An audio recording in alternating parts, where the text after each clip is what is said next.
Menos de 50 quedan, no 50.000. 50 individuos en todo el planeta. No viven en los Pirineos ni en Sierra Nevada, sino en uno de los lugares más extremos de la Tierra. Un desierto donde las rocas arden de día y todo ser vivo se congela de noche. Cuando los investigadores presentaron por primera vez sus datos sobre estos osos en congresos científicos europeos, recibieron miradas de incredulidad. Osos en el desierto sonaba a error de traducción, pero era la verdad, y resultó ser solo uno de los muchos secretos que guarda el desierto de Gobi. Hay lugares en la Tierra que desafían toda lógica. El Gobi es uno de ellos.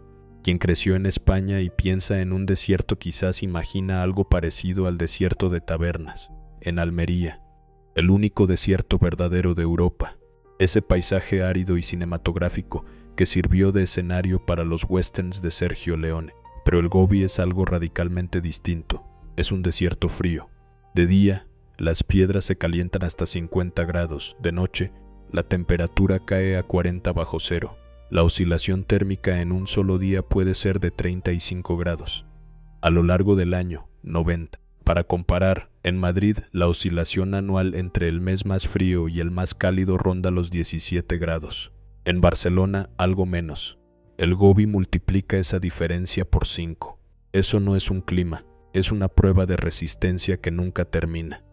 El Gobi se extiende por más de 1.300.000 kilómetros cuadrados. Equivale a unas 3 veces y media la superficie de España entera, desde los Pirineos hasta Tarifa, desde Lisboa hasta Barcelona, y abarca las regiones del sur de Mongolia y el norte de China.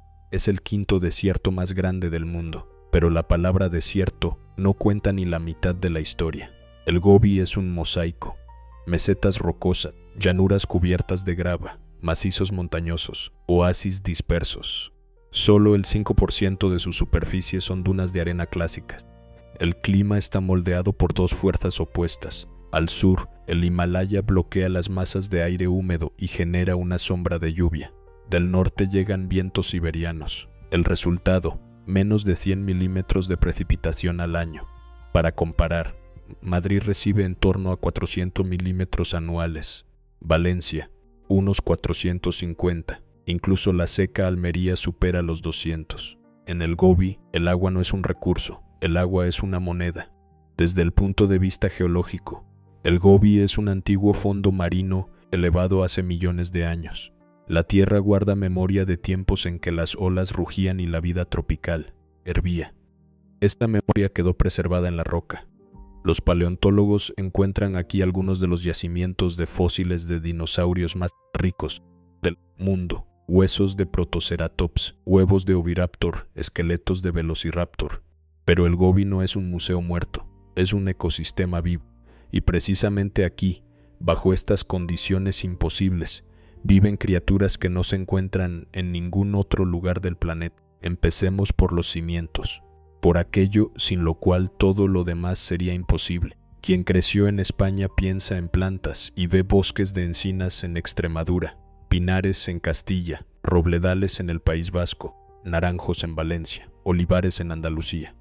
Las planta como telón de fondo natural e inevitable de la vida. En el Gobi eso es radicalmente distinto.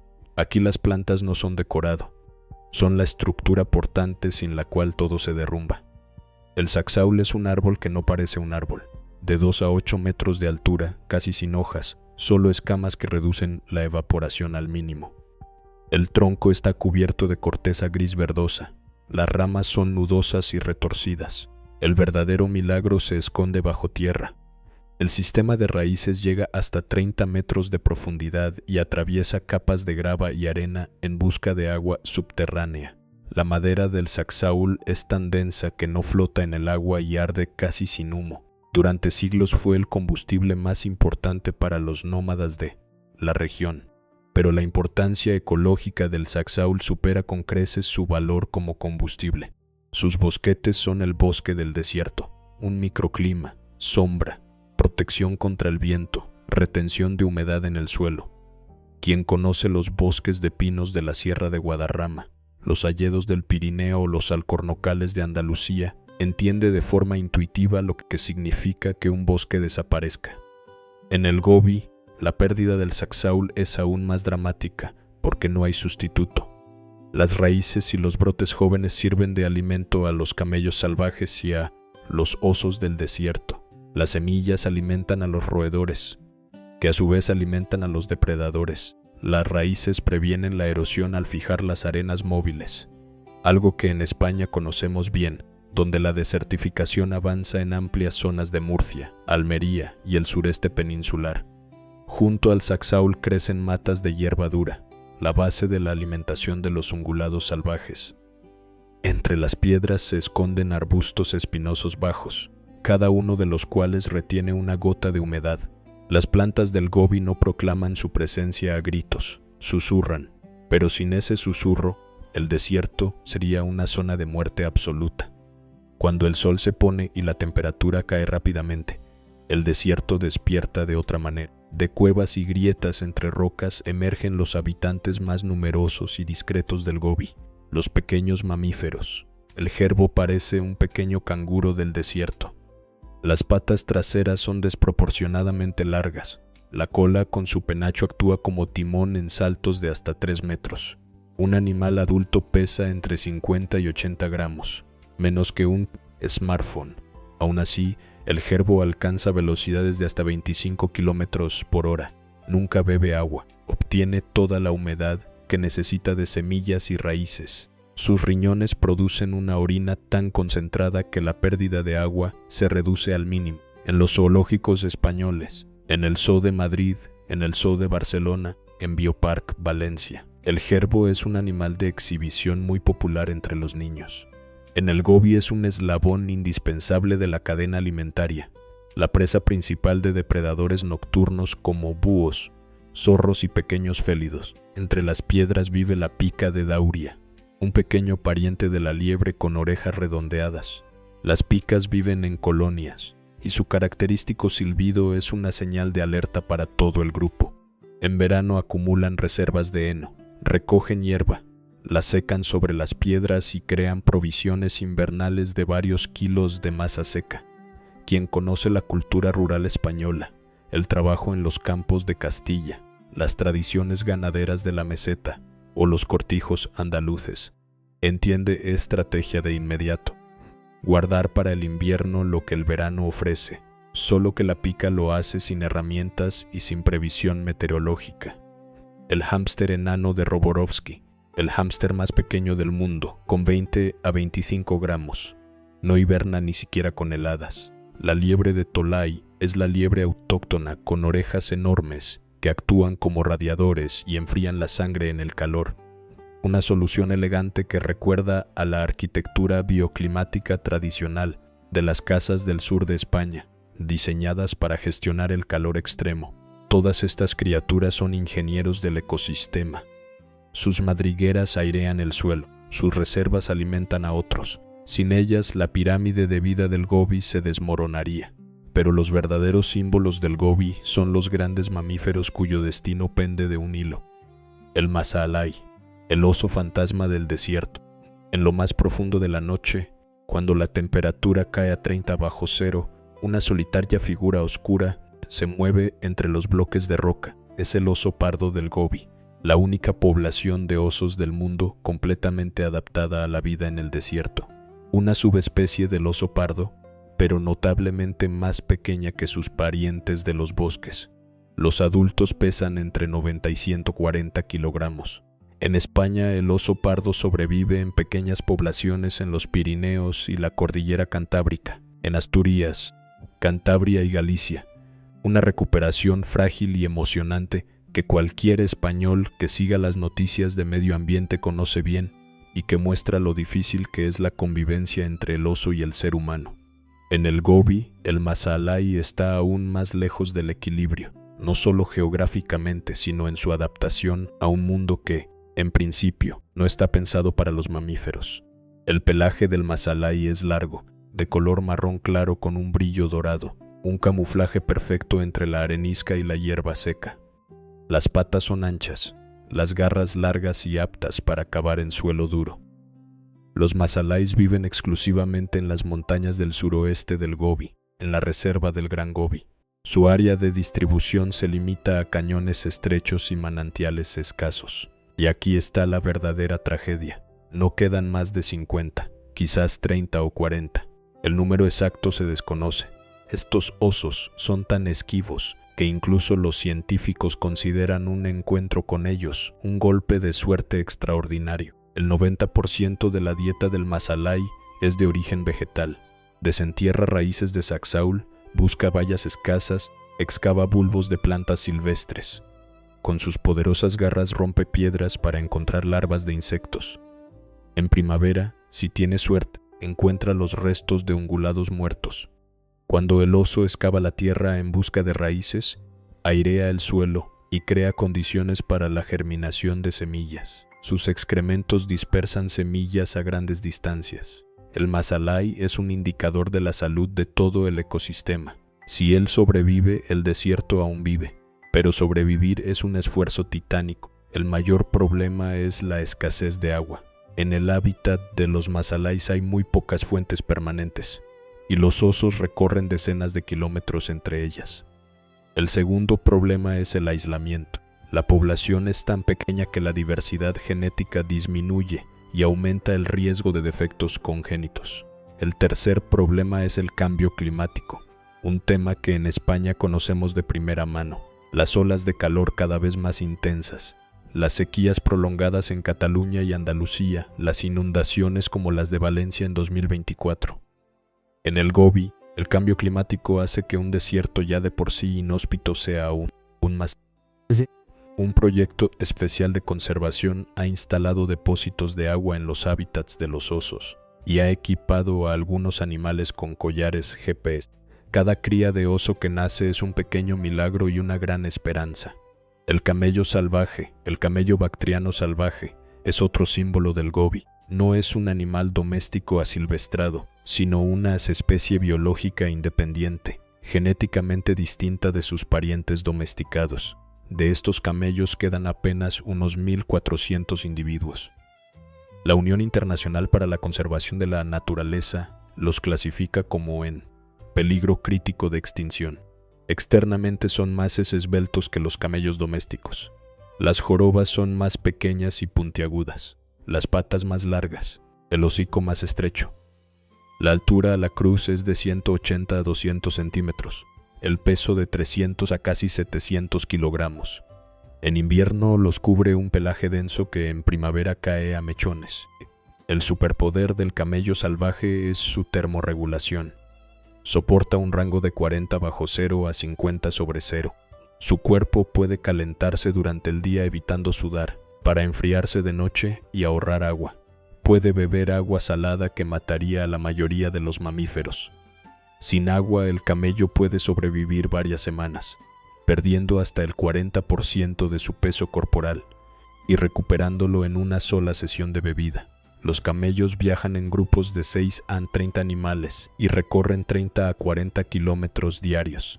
Se alimentan de saxaul, arbustos espinosos y salicornia, plantas que otros herbívoros evitan. Con sus excrementos dispersan semillas a lo largo de decenas de kilómetros. Ayudan a las plantas a colonizar nuevas zonas. Son, en cierto modo, los camiones de reparto del ecosistema. Llevan vida de un punto a otro del desierto. Y ahora una historia de esperanza. Una historia que demuestra que vale la pena no rendirse. El caballo de Przewalski, o Taki, como lo llaman los mongoles, es el último caballo verdaderamente salvaje del planeta. No asilvestrado, sino salvaje. Nunca conoció un freno ni una brida. En los años 60 del siglo pasado, los últimos Taki desaparecieron de la naturaleza. Solo quedaban animales en cautiverio. Apenas 12 individuos de los que descienden todos los caballos de Przewalski actuales. El cuello de botella genético fue catastrófico. Pero los científicos no se rindieron. En España conocemos algo de esta historia, la recuperación del lince ibérico, que pasó de menos de 100 individuos a principios de los 2000 a más de 2000 en la actualidad. Es uno de los mayores éxitos de conservación de la historia europea y demuestra que cuando hay voluntad política y científica, la recuperación es posible. Los Taki se diferencian genéticamente de los caballos domésticos. Tienen 66 cromosomas en lugar de 64. Físicamente son más compactos y pequeños, con una altura a la cruz de 120 a 140 centímetros y un peso de 200 a 300 kilogramos. El pelaje es de color arena rojizo con una línea dorsal oscura a lo largo del lomo. La crin es corta y erecta, sin flequillo en la frente. A partir de los años 90 comenzó la reintroducción. Caballos nacidos en cautiverio fueron preparados deliberadamente para la vida en libertad y liberados en la estepa mongola. Hoy la población comprende unos 800 animales, de los cuales alrededor de 400 viven en libertad, de 12 a 800, del olvido, de vuelta a la vida. Este resultado no habría sido posible sin el trabajo de los zoológicos europeos, incluidos varios españoles, y las organizaciones internacionales de conservación. Los taqui viven en manadas de 5 a 15 animales. La líder de la manada es una yegua vieja y experimentada que conoce la ubicación de los abrevaderos y los pastos seguros.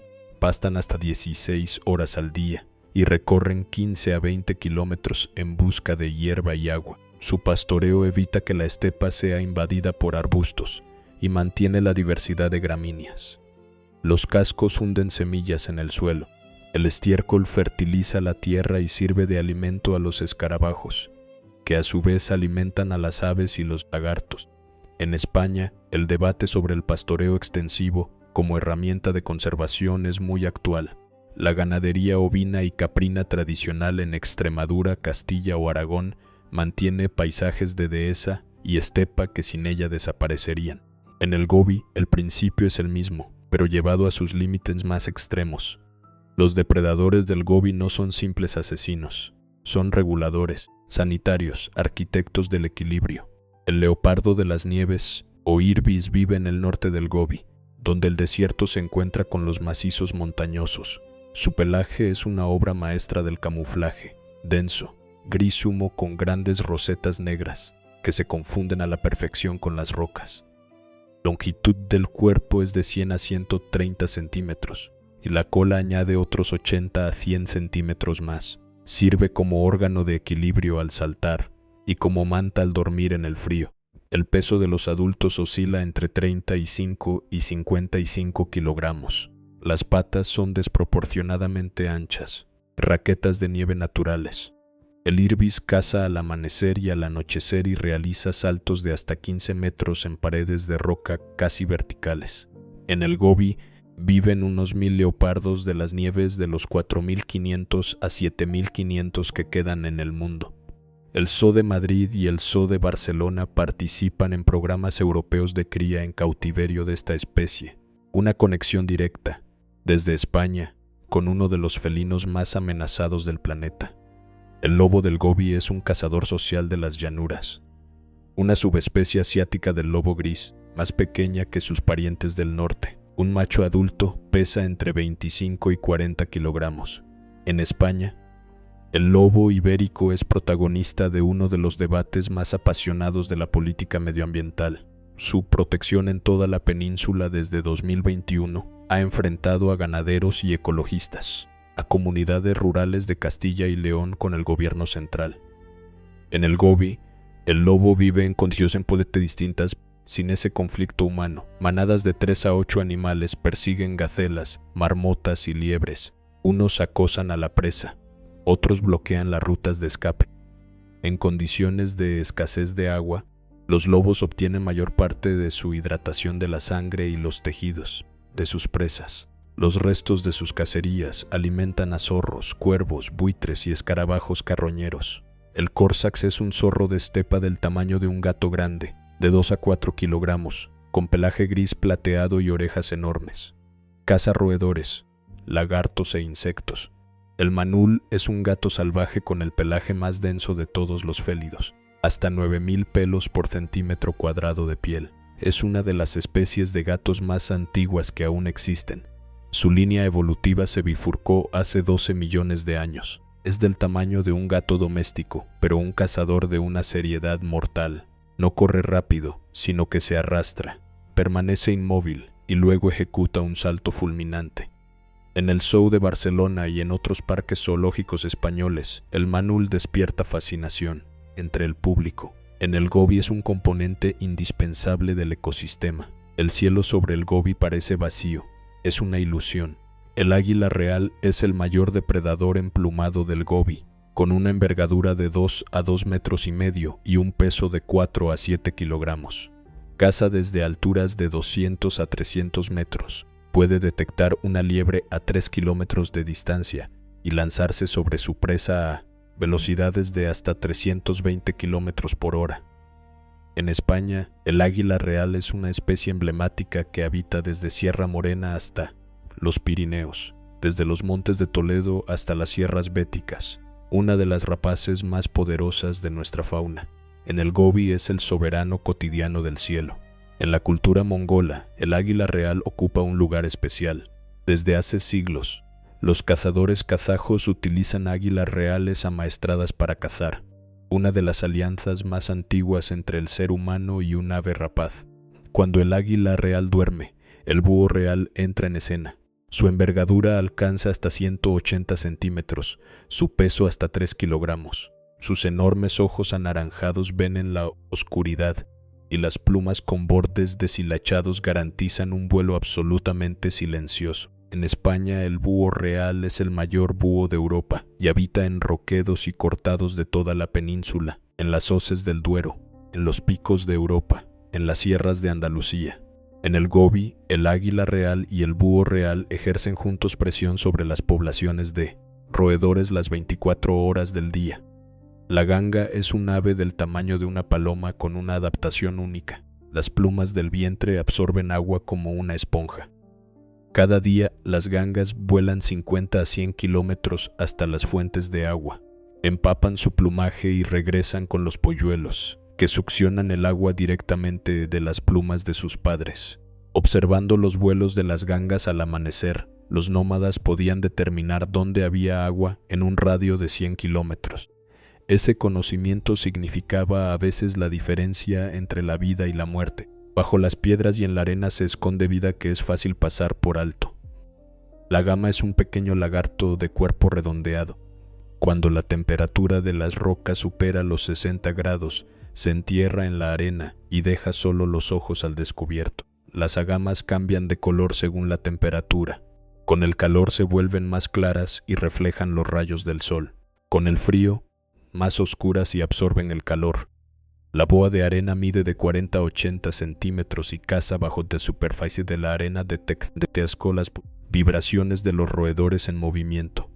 El gecko del Gobi es un cazador nocturno con ojos enormes y patas adhesivas que almacena reservas de grasa en la cola y puede pasar meses sin comer en épocas de escasez. Los escarabajos negros recogen el rocío matutino levantando el abdomen de tal forma que el agua condensada fluye directamente hacia su boca. En un desierto donde las precipitaciones anuales se miden en milímetros, semejante adaptación es una cuestión de vida o muerte. El escorpión del Gobi caza de noche, paraliza a su presa con veneno y puede ayunar durante meses reduciendo su metabolismo casi a cero.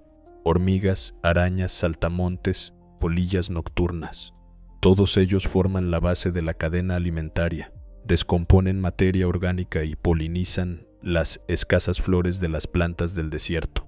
La pirámide comienza abajo, pero este ecosistema está bajo presión. La extracción industrial de cobre, oro y carbón destruye hábitats y consume enormes cantidades de agua de las ya escasas reservas subterráneas. Las carreteras para camiones cortan las rutas migratorias de los camellos salvajes.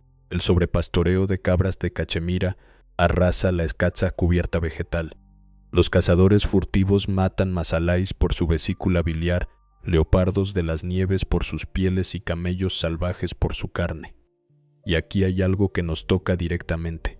La lana de Cachemira que se vende en las tiendas de moda de Madrid, Barcelona o Valencia, en el Corte Inglés, en Zara, en cualquier boutique del centro, proviene a menudo de regiones donde el sobrepastoreo contribuye directamente a la pérdida de hábitats. Lo que compramos en el Paseo de Gracia o en la Gran Vía tiene consecuencias que se sienten a miles de kilómetros de distancia. pero también existe un movimiento en sentido contrario. Mongolia ha creado el Parque Nacional del Gran Gobi, una de las mayores áreas protegidas de Asia, con una superficie de 53.000 kilómetros cuadrados, algo mayor que toda la comunidad de Castilla-La Mancha. Aquí los masaláis, los camellos salvajes y los leopardos de las nieves están protegidos. Los depósitos de agua en puntos críticos salvan a los osos en épocas de sequía. Los collares GPS permiten rastrear los movimientos de los animales y prevenir conflictos con los humanos. El programa de reintroducción del caballo de Przewalski ha demostrado que la recuperación es posible, igual que el lince ibérico nos demostró aquí, en España, que nunca es demasiado tarde. Organizaciones internacionales trabajan junto a las comunidades locales y promueven el ecoturismo, que genera ingresos y al mismo tiempo preserva la naturaleza. Los turistas pagan cientos de euros por ver un masalái, un irbis o un taqui, y ese dinero vuelve a las familias nómadas, que ahora protegen a los animales en lugar de competir con ellos. El gobi no es una colección de especies aisladas, es una sinfonía de interrelaciones en la que cada nota cuenta. El saxaul fija la arena y da sombra. El jerbo dispersa sus semillas y excava madrigueras. En las madrigueras se esconden los lagartos. El lagarto es capturado por el manul. El masalái desentierra las raíces del saxaul y airea el suelo. En el suelo removido germinan nuevos saxaules. Sus ramas atraen a los arrendajos del saxaul. Los arrendajos atraen a las águilas reales. Bajo el saxaul pastan los camellos salvajes y dispersan semillas con su estiércol a lo largo de decenas de kilómetros. Los camellos son perseguidos por los lobos, que eliminan a los más débiles. Los lobos dejan restos para los zorros y los buitres. El estiércol de todos estos animales alimenta a los escarabajos. Los escarabajos alimentan a las agamas. Las agamas alimentan a los búhos reales. Cada hilo está tenso. Si uno se rompe, todo el tejido empieza a deshacerse. En España lo sabemos bien. La desaparición de los insectos polinizadores amenaza directamente a la agricultura del Levante y Andalucía. El declive de las aves esteparias en Castilla sigue acelerándose. Los prados de flores silvestres del norte desaparecen con la intensificación agrícola.